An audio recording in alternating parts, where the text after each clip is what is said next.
하나님 말씀 보시겠습니다.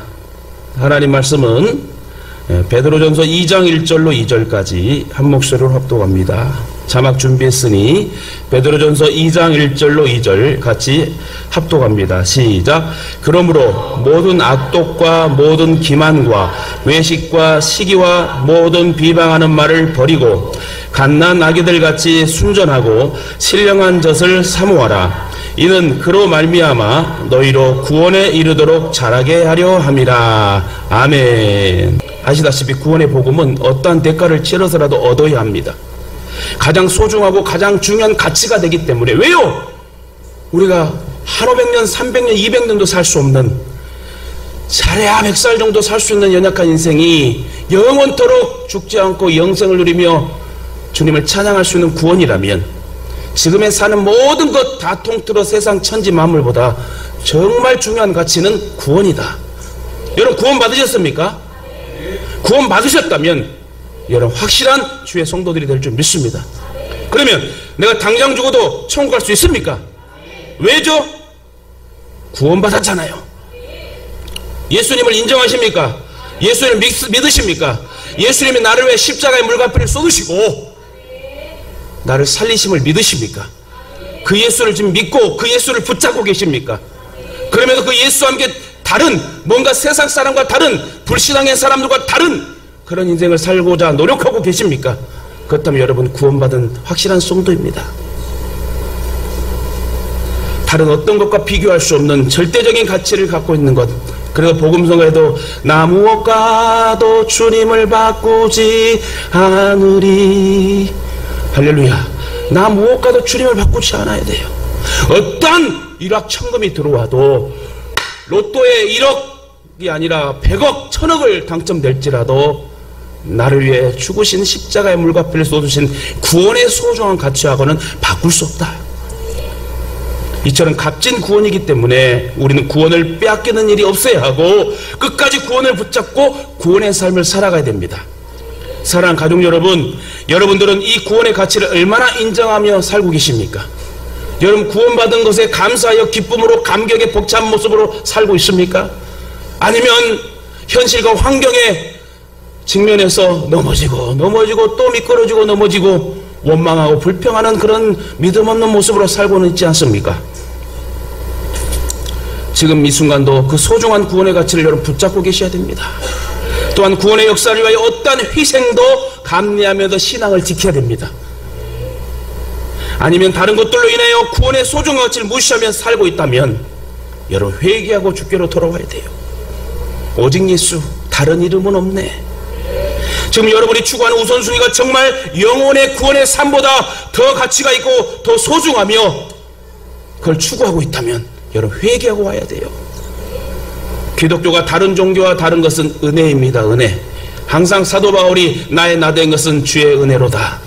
우리가 먹고 사는 것도 이렇게 교회에 나올 수 있는 것도 이 코로나19에 같이 지혜롭게 하나님께 예배드리며 하나님께 찬양하는 것도 주의 은혜인 줄 믿습니다. 제가 보니까요 예배를 드리는 사람들이요 확실히 믿음이 성장해요. 왜요? 말씀의 능력이 그 안에 들어가기 때문에 그 말씀의 이 생동감의 능력이 그 속으로 뇌마가 되어서 이 속에 막 뒤집어 갈아엎으니까 말씀을 먹고 예배드리는 사람들은 믿음이 진짜 성장하더라고요. 어쨌든 우리 예동의 성도들은 유튜브든 대면 예배든 코로나19가 소멸되어 마음껏 찬양하는 그런 시기가 오더라도 와야 되죠. 하나님 앞에 신앙을 지키고 예배하고 하나님 말씀 듣는 일에 최선을 다하시길 주님의 이름으로 축원합니다. 기독교에서 말하는 은혜란 인간의 모든 본성과 종교성과 반대되는 것입니다. 불교에서는 뭘 말하죠? 고행을 말합니다. 석가모니의 고행. 힌두교는 업보를 말하고 유대교는 언약을 강조합니다. 또한 이슬람에서는 법전대로 살아가라 코란경으로 살아가고 9.11 테러 사건에 그 자폭한 비행기 그 조종사가 그렇게 죽으면 하늘에서 77명의 처녀들을 선물로 주리라. 말도 안 되는 법전을 지키라고 하는 그런 종교들이 아니죠. 공통적으로 이들은 인간의 노력으로 하나님 앞에서 인정받는 길을 제시하고 있습니다. 인간이 만든 종교예요.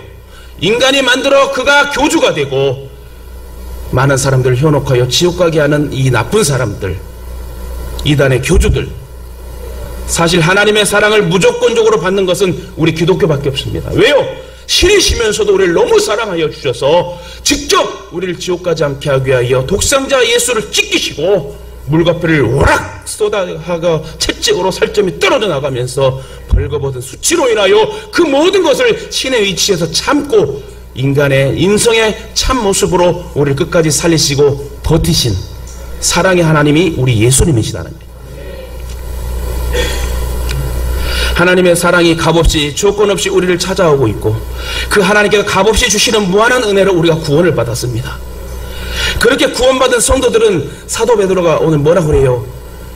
이 베드로전서 2장 9절에 보니 택하신 족속이요 왕같은 제사장들이요 거룩한 나라요 소유된 백성들이라.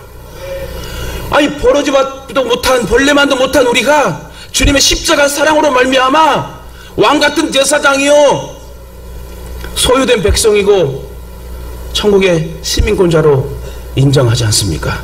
그러므로 우리는 엄청난 축복의 결과물로 주님을 만났기에 어떠한 경우에도 우리 모두는 구원을 붙잡고요 성화의 삶을 살아가며 어찌하든 처음 주님 만났을 때의 그 처음 사랑을 회복해서 끝까지 처음 사랑 끝까지 가서 천국에서 여러분 꼭 복을 받고 상급받는 영생을 누리는 저와 여러분이 되어야 될 줄 믿습니다. 오늘 본문의 역사적 배경을 잠깐 살펴보면요 베드로전서의 서신을 받는 수신자들은요 본도 갈라디아, 갑바도기아, 아시아와 또 비두니아에 있는 흩어진 나그네라고 그럽니다. 흩어진 나그네라는 표현이 상징하고 있듯이요 이들이 처해 있는 상황은 신앙적으로 가장 큰 위기와 고난이었습니다. 예수를 믿는다는 이유로요 반사회적인 존재로 낙인 찍혔고요 끌려가고요 순교당하게 되고요 또 황제의 신상에 숭배하지 않고 국가 행사에 적극 동참하지 않는다는 이유로 재산을 몰수당하고 목숨을 내놓아야 하는 그런 극단적인 상황에 처해 있었습니다. 사실 이러한 현실 속에서 많은 그리스도인들이 배신을 할 수 있겠죠. 아이 그냥 황제 앞에 절하면 되지 신사참배하면 되지 하고 목숨 건지면 되지 이래야 되는데 그 당시에 기독도들은 황제 앞에 절하지 않고 국가의 잘못된 부분을 쫓아가지 않고 그들은 신앙을 지키고 죽으면 죽으리라 하면서 여러분 화형을 당하고 또 굶주린 맹수에게 잡혀먹고 이렇게 순교를 톱에 켜면서 순교를 당하는 그런 동굴에 숨어 사는 그런 모습으로 살게 됩니다. 그것도 300년을 30년도 아니고 3개월도 아니고 3년도 아니고 300년을 자자손손 할아버지 아버지 손자 계속 300년 동안 지하 동굴에 살면서 신앙을 지킵니다.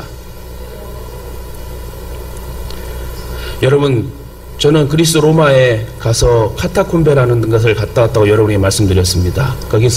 거기는 한 지하 2, 3층의 그 정도 높이 그 지하로 해서 아이가 죽던 사람이 죽던 그 옆에다 그 벽에 동굴을 파가지고 거기다 시체를 넣고 거기서 장사를 지내고 그 조그만 곳에서 같이 로마의 핍박 가운데에 거기서 먹고 살면서 몇십 년을 그렇게 이제 지내지요. 그러면서 제가 말씀드린 것은 자기들의 그 동굴 안에 크게 지려면 얼마나 크게 짓겠어요. 근데 조그맣게 소꿉놀이처럼 그렇게 가족이 모여있는 그 동굴 안은 조금 하는데 가운데 딱 들어가서 높게 만드는 이 지하 동굴의 예배당은 참 멋지게 만들었더라. 이걸 봐도요 제가 직접 봤잖아요. 여러분 그런 데도 한번 가면은 우리 목사님이 참 진작 와야 될 걸 그랬네 하면서 우리 코로나 끝나면 다 갑시다. 아멘 한 사람은 갈 줄 믿고 그래서 직접 보고 하면은요 감동이 와요. 거기서 예배드리는 거기서 앉아서 기도하는 이 경건함이 이 선조들의 이 신앙의 이것이 엄청 느껴지는 이 모습들이 진짜 역사가 증명해 주듯이 또 터키에 가면요 저는 가보진 않았어요. 터키에 갑바도기아 가게 되면요 36개의 지하도시가 있습니다. 거기는요 데린쿠유라고 하는데 그 지하도시를 뜻을 보면은 깊은 우물이라는 뜻을 갖고 있습니다. 이 터키 갑바도기아 가게 되면 지하 8층에 86m를 뚫었어요. 여러분 이제 집에 가서 검색을 하다 보면 이제 데린쿠유라고 치면 이제 터키 갑바도기아 튀게 되면 52개의 지하도시가 다 연결돼 가지고 지상이 아니라 밑으로 86m 지하 8층 정도의 그런 동굴을 만들게 됩니다. 지하도시를 건설합니다. 그래서 많게는 3,000명에서 5만 명이 수용할 수 있는, 그래서 52개의 환풍구를 다 만들어 놨고요. 어떻게 살까 막 궁금하죠? 또 지하수도 공급해서 끌어올려서 지하수를 공급받고 다 같이 살면서 학교도 있고 교회도 있고, 거기서도 교회를 또 멋지게 지어놔요. 자기들은 조그맣게 살면서 교회는 멋지게 예배하며 찬양하며 삽니다. 무기고는 한 4층 정도, 지하 4층 정도의 무기고가 있고요. 또 적들이 공격해 오면은 일체의 뒤에 들어가 가지고 문을 박아버리면 바깥에는 절대로 그 문을 들어올 수가 없대요. 그래서 AD 7세기 8세기경에 이슬람 교도들이 공격을 했을 때에, 전쟁이 일어났을 때에 거기에서 숨고 신앙을 지키며 지하에서 태어나서 지하에서 죽음을 맞이하는 300년 동안 이렇게 지하 도시에 사는데요. 여러분 상상을 한번 해보십시오. 반지하 지하 1층도 냄새나고 곰팡이 있었는데 지하 8층에 지하 도시를 만들어서 거기서 300년 동안 신앙을 지켰다는 것. 와, 얼마나 감사할 일이에요. 얼마나 멋진 신앙의 모습입니까? 지하도 동굴에 태어나 평생을 순교하며 사는 이런 모습을 보면 참 이런 신앙으로 살아야 되는데, 이 구원의 가치가 이런 신앙의 기준과 우리가 맞바꿔야 되는데 우리는 너무 진짜 신앙을 너무 쉽게 하고 있지 않은가 한번 생각해 봅니다.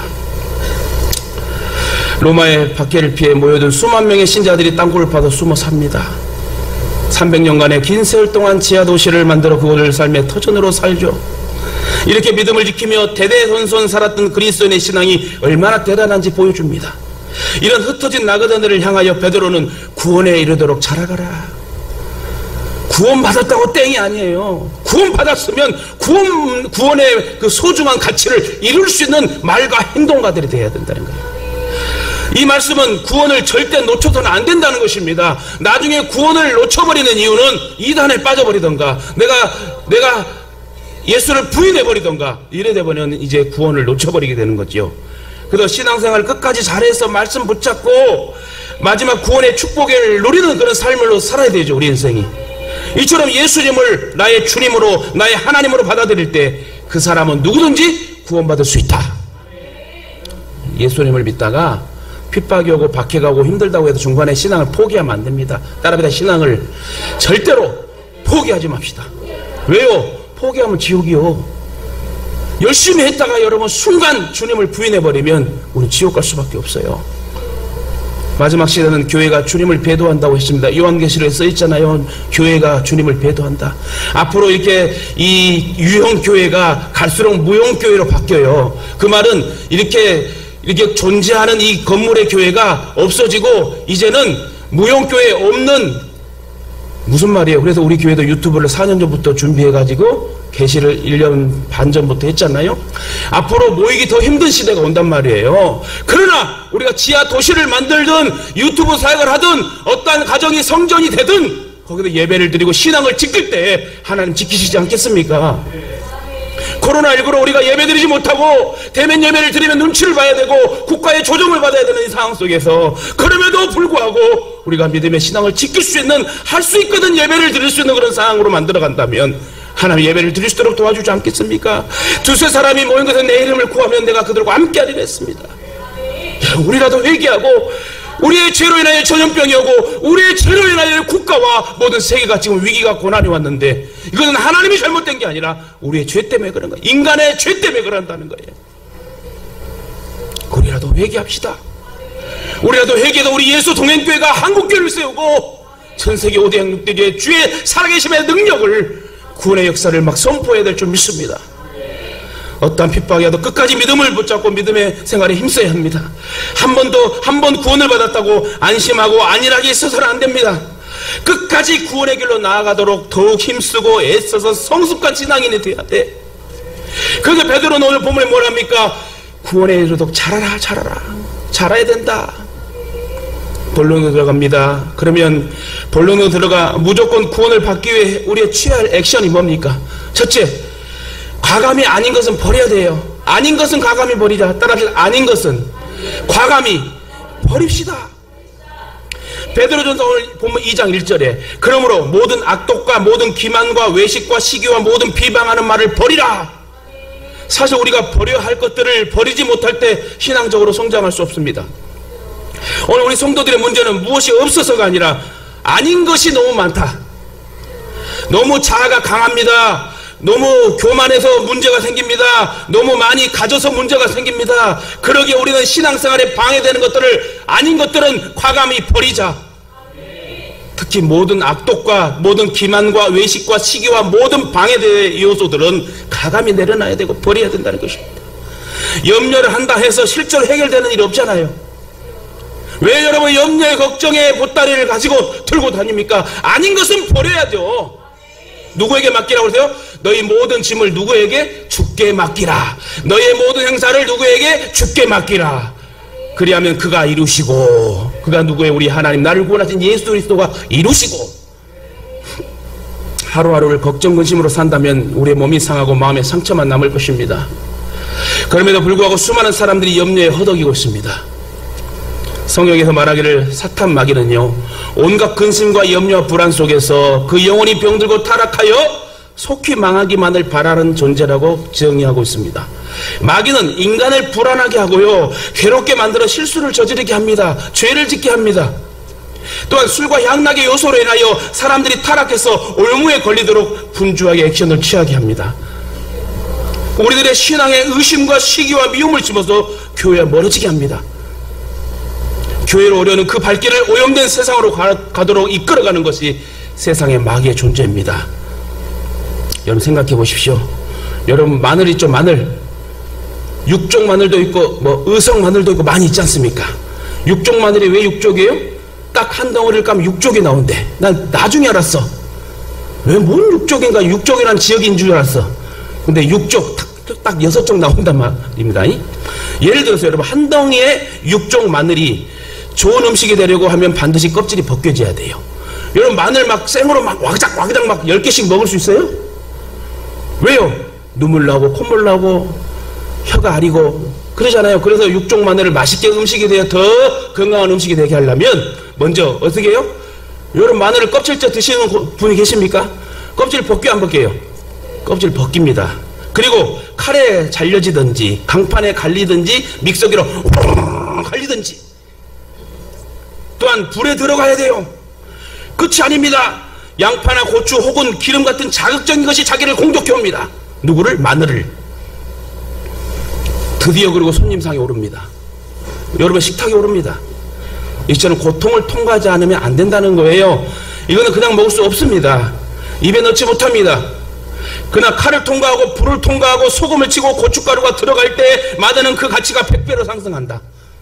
찌고 하게 되면 9번 찌면은 그 흑마늘이 돼가지고 그게 그렇게 홍삼보다 더 좋대. 이거 좀 우리 권사님들이 좀 한 번씩 해면 좋겠어.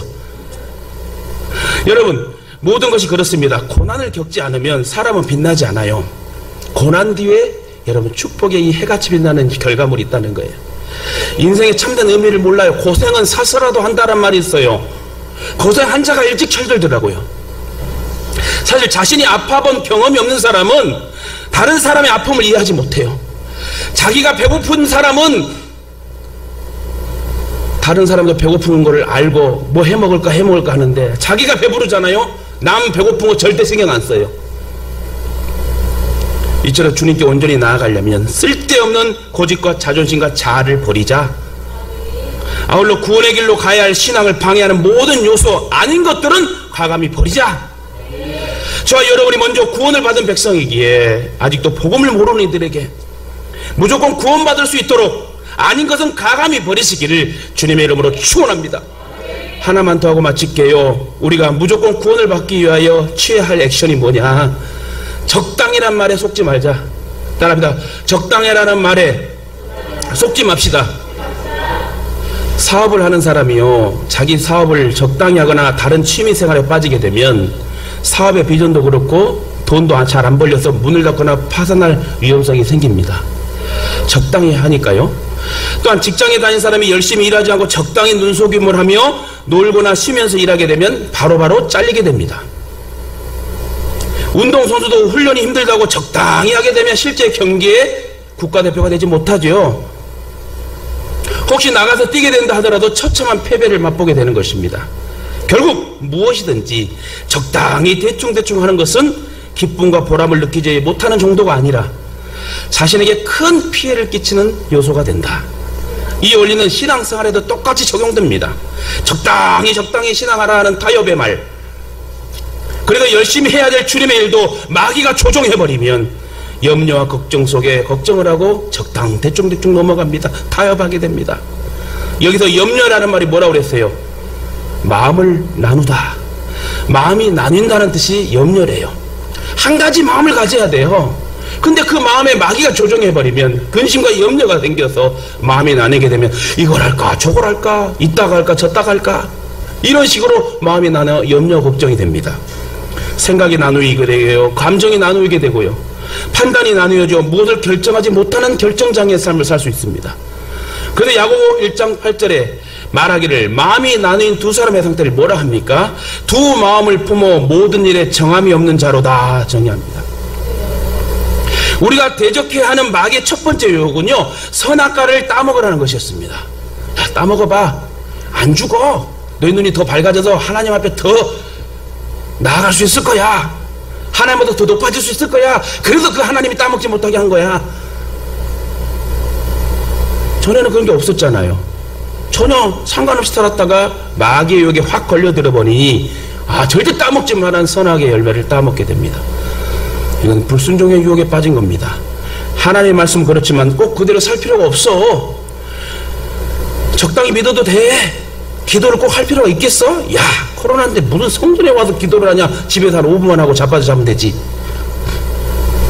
예배 다 참석할 필요 없어. 감사한금 정도면 되니 뭐 11조를 하냐 요즘 시대에. 하나님이 사랑이시니 이 정도면 봐주실 거야. 예배 한번 뭐 저기 했다고 하나님 뭐 벌 주게 해서 구원의 길이 막히겠어? 그래도 여러분 어떻게 됩니까? 차지도 덥지도 않는 미지근한 신자가 된다는 거예요. 물에 물 타고 술에 술 타는 신앙이 된다. 그럼 우리 어떻게 해야 됩니까? 이런 미지근한 신앙에서 차든지 뜨거운 사람이 되려면 어떻게 해야 되냐? 분명하고 확실하게 해야 돼요. 성경 말씀을 모르면 할 수 없지만 알면 사랑하고 지켜야 돼요. 그 하나님의 말씀의 계명을 지키고 여러분 사랑해야 된다. 아멘의 신앙과 말씀에 순종하는 것이 신앙의 기본이에요. 제가 그래도 여러분 중직자들에게 뭐라고 그랬어요? 청년들한테 취임새 아멘이라도 하라고. 그게 고백이에요. 고백. 아멘 될 줄 믿습니다. 믿습니다. 하나님 나에게도 임할 줄 믿습니다. 요게 아멘인데 요즘 교회들이 아멘을 안 해요. 저는 아멘을 강조하는 목사가 아니에요. 우리 교회는 아멘 잘하니까. 근데 여러분 아멘은 신앙이에요. 신앙. 뭘 받아 먹겠어요? 표현적으로도 내가 행동도 안 하는데 마음으로 뭔 아멘을 해. 제가 예전에요 영업하는 그런 아르바이트를 한번 했는데요, 아침 9시에 딱 시작하는 게 음악을 크게 틀어놓고 막 춤을 추면서 팔자 3,000대 2,000대 와 그렇게 열심히 하더만. 근데 하나님의 성전에 와서는 아멘. 여러분 그렇게 세상에다 살려고 발버둥 치면서 그렇게 팔아보자 팔자 어쨌다 저쨌다 하면서 교회 성전에는 아멘도 못하는 꼴벙어리가 된다면 내가 행동으로 보이지도 않고 그 마음속으로 어떻게 적용이 될까요? 근데 여러분 아멘 잘하는 성도가 돼야 된다 해요. 여러분 괜찮다 따먹으라 하거든 적당히 대충 해도 된다는 속상임에 여러분 속지 마세요. 야고보 1장 14절에 보니 오직 각 사람이 시험을 받는 것은 자기의 욕심에 끌려 미혹됨이니 욕심이 잉태한 즉 죄를 낳고 죄가 장성한 즉 사망을 낳느니라. 그러므로 내 사랑하는 형제들아 속지 마라. 이리 얘기하고 있어요. 적당히 대충 하는 사람은 사랑일 수 없습니다. 진정한 사랑은 상대방에 푹 빠져버려야 돼요. 버린 너 푹 빠져버려야 돼. 남녀가 사랑하고 부부가 사랑하면 푹 빠져버려야 돼. 몇 프로? 100%. 남녀가 사랑하는데 상대방에 푹 빠지지 않고 적당히 거리를 생활 속 거리 두기만 해. 남녀간은 거리 두지 마. 또 남녀간이라니까 잘 들으세요. 부부간을 말해요. 저는 그는 적당히 거리를 두게 되면 남녀가 여러분 그건 진정한 사랑이 아닙니다. 남편이 아내에게 100%를 주고 마음을 주지 않고 적당한 관계로 살면 문제가 있는 것입니다. 아내가 남편에게 100% 마음을 주지 않고 살면 문제가 있는 거예요. 100% 마음을 주지 않으니까 싸우게 되고 미워하게 되고 헤어지게 되는 거예요. 불쌍히 여기는 마음이 없어지는 거예요. 사탄 마귀가 조정해도 속끝도 미끄러지는 거예요. 그런 부부와 가정은 결국 불륜의 관계를 만들어 제2의 세컨 서드를 만들어서 부부이면서도 이제 네 각자 살아 나도 서로 인정해 부부이면서도 그렇게 사는 사람 많아요. 다시 말해 뭐래요? 그렇게 살면 안 된다는 거예요. 그렇게 되면 가정을 파괴하고 자녀들에게 큰 상처를 줍니다. 한번 따라할까요? 우리 부모들은 자녀들 앞에 싸우지 맙시다. 한 번 더요. 우리 부모들은 자녀들에게 상처 주지 맙시다.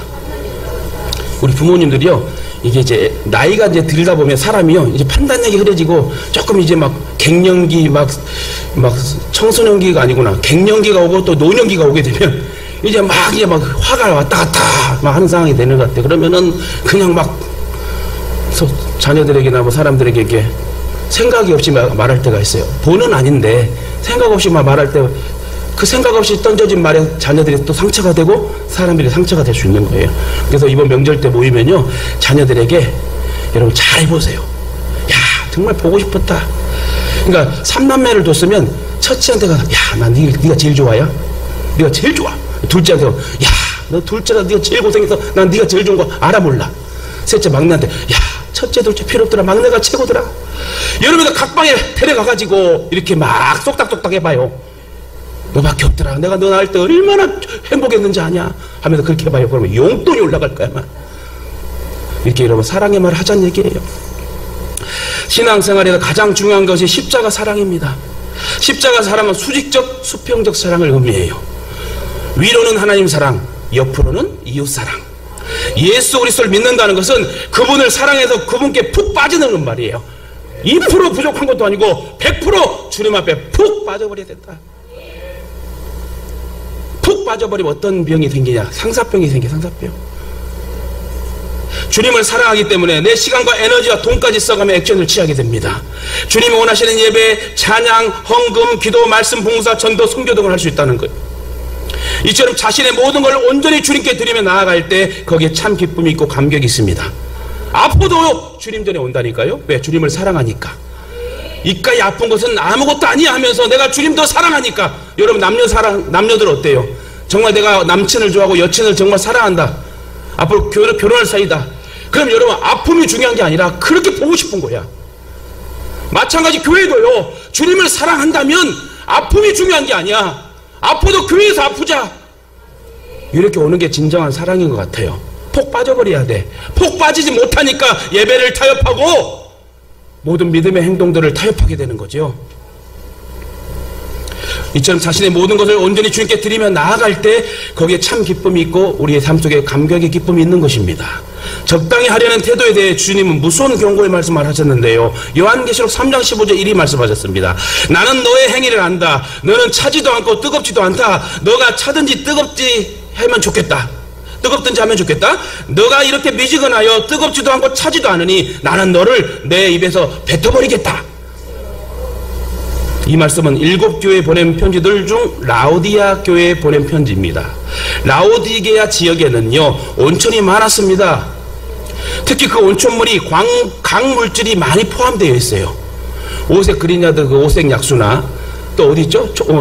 청주에 가면 초정 약수 뭐 이런 것들이 광물질이 있어가지고 막 탄산수가 막 있고 막 그래요. 드셔본 사람 알 거예요. 그 온천물은 아주 뜨거울 때 마시거나 아주 차가울 때 마셔야 제맛이 난다고 그래요. 근데 미지근할 때 마시면 구토가 날 정도로 못 먹는데, 이처럼 적당히 대충 신앙생활 하는 것은 미지근한 온천물과 같아서 아예 토해내야 할 정도로 역겹다는 말씀이에요. 그러므로 적당히 하라는 대충이라는 마귀의 속삭임에 속지 말자. 말씀 맺겠습니다. 저와 여러분은 주님의 은혜로 구원을 받았습니다. 우리가 구원을 받은 것은 절대 우리의 어떤 공로나 자격이 있어가 잘나서가 아닙니다. 이는 전적으로 주님의 은혜로 구원받았습니다. 인정하십니까? 동의하십니까? 이 사실을 믿으십니까? 사실 구원받을 수 없는 우리가 구원받고 하나님의 자녀가 된 것은 모두가 하나님의 크신 은혜요 주님의 크신 사랑 때문에 우리는 구원받게 됐다. 그런 은혜를 힘입었기 때문에 우리는 구원의 은혜를 반드시 깊을고 꼭 붙잡아야 된다는 거예요. 구원을 받을 수 있는 유일한 이름으로 우리에게 주신 분이 예수 그리스도이십니다. 천하 이름에 사도행전 4장 12절에 천하 이름에 구원받을 일은 예수 이름밖에 없다.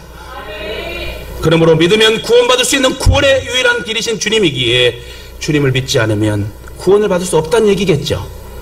그래서 성경 곳곳마다 말하기를 그를 믿는 자는 구원을 받지만 믿지 않는 자는 이미 미리 심판을 받았다. 그렇습니다. 예수님을 믿는 것에 구원이 있고 믿지 않는 것에 여러분 심판이 있습니다. 다시 말해 인간의 구원과 심판을 결정지을 수 있는 분이 예수 그리스도이시다. 그러기에 우리는 누가 뭐래도 그분을 믿고 끝까지 구원의 길로 나아가야 되고 우리의 믿음이 성장해야 됩니다. 사랑하는 예동가족 여러분, 유튜브 시청자 여러분, 저와 여러분은 주님의 은혜로 구원을 받았습니다.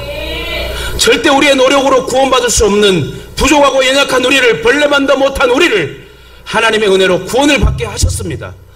그래서 우리는 택하신 족속이 되었고 왕같은 제사장의 명칭을, 위치를 확고히 주셨습니다.